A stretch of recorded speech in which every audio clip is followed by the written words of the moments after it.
stop me if you've heard this before, but I am drinking the off-season Kool-Aid for Nebraska. I think that they have added enough interesting pieces with the portal, with Jamal Banks, Isaiah Nayor.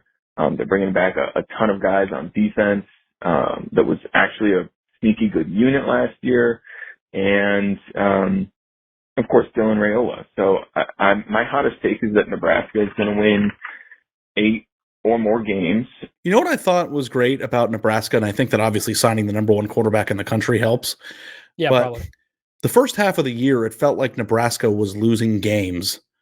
And maybe a little bit even, didn't they lose the Iowa game in a weird way too at the end of the year with that weird pick at the end? But they were losing a lot of games that looked a lot like Scott Frost losses in the sense of like close 1-possession games where somebody muffs a punt or a stupid penalty. Or they ended the year. They ended the year with 4 straight 1-possession losses. Yes. Yes. So like to me, my whole take with Nebraska always was, you have a coach now and Matt Rhule that can eliminate the grab ass. And you can actually just play like assignment-oriented, clean football.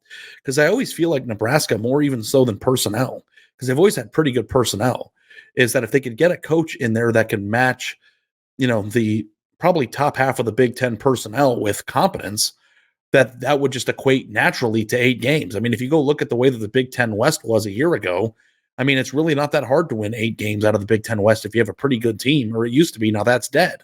So you look at Nebraska's schedule, and I know they have a week 2 game against Colorado. But if you look at their first 6 weeks of the season, they've got UTEP, Colorado, Northern Iowa, Illinois, Purdue, and Rutgers, and then Indiana. That's 8 games or 7 games. Like they could almost get there. They could probably win 5 of the first 7 games at the very least if they have a pretty good team that plays assignment-oriented football. Then you have Ohio State, UCLA, USC, Wisconsin, and Iowa. The second half of their schedule is a beatdown.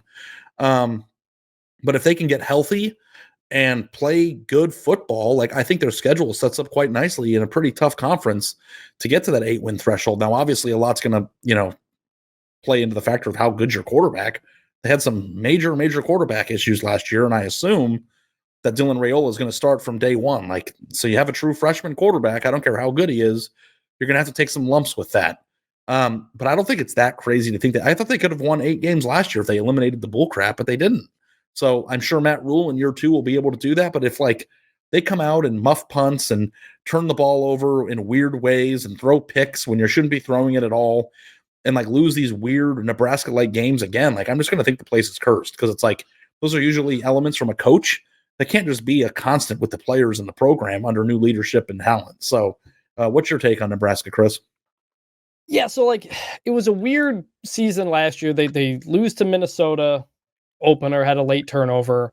They lose to Colorado the next week. You think it's a mess, but then they win 5 of their next 6. They beat Illinois. They beat Northwestern, Purdue. The defense looks really good. And you're thinking Nebraska, hey, they've turned the corner. You only need 1 win out of your last 4, and 2 of those are Michigan State and Maryland. You should be able to do this. They lose that game in East Lansing against a Michigan State team that was down bad, that had fired Mel Tucker and was in a tailspin. And that created a tailspin of its own for Nebraska, where they ended up. Which I think you could say is their worst loss of the year by far. If you go look at their season last year, I mean, I guess losing to Maryland in a 13-10 game is not pretty, but getting beaten by that Michigan State team with the way that they were spinning a little bit there was a really rough look. And so you look at 2024 and you think you're going to want to get, you'd really, really like to get 6 wins out of that first 7. If you don't have 6 wins going into Ohio State to start that stretch, I'd be concerned. And there are teams, when you look at their schedule, you realize, oh, this is a team that's going to get a hot start. It's going to get a top 25 ranking. People are going to be riding high, but we're going to know they haven't been tested yet. Every year when you look at schedules, there are some teams like that. That's Maryland every year. That's Maryland every year. It's Syracuse every year. That's what Nebraska is going to be next year, 2024. The Colorado game is going to be huge. It's a big rivalry game. Deion Sanders, a lot of narratives are going to come out of that. If you can win that game, start 4-0 or so, then like you really get some momentum going. They're going to need to do it because the back half of that season is going to be a wreck. Like we've seen what they do to Iowa. It just typically doesn't work out for Nebraska against Iowa. So what do you say? 8 wins? I would take the under right now just because freshman quarterback, we haven't yet seen a team that can do the type of things that it needs to be done. The schedule is kind of favorable. I think the order of it makes it feel more favorable than it really is.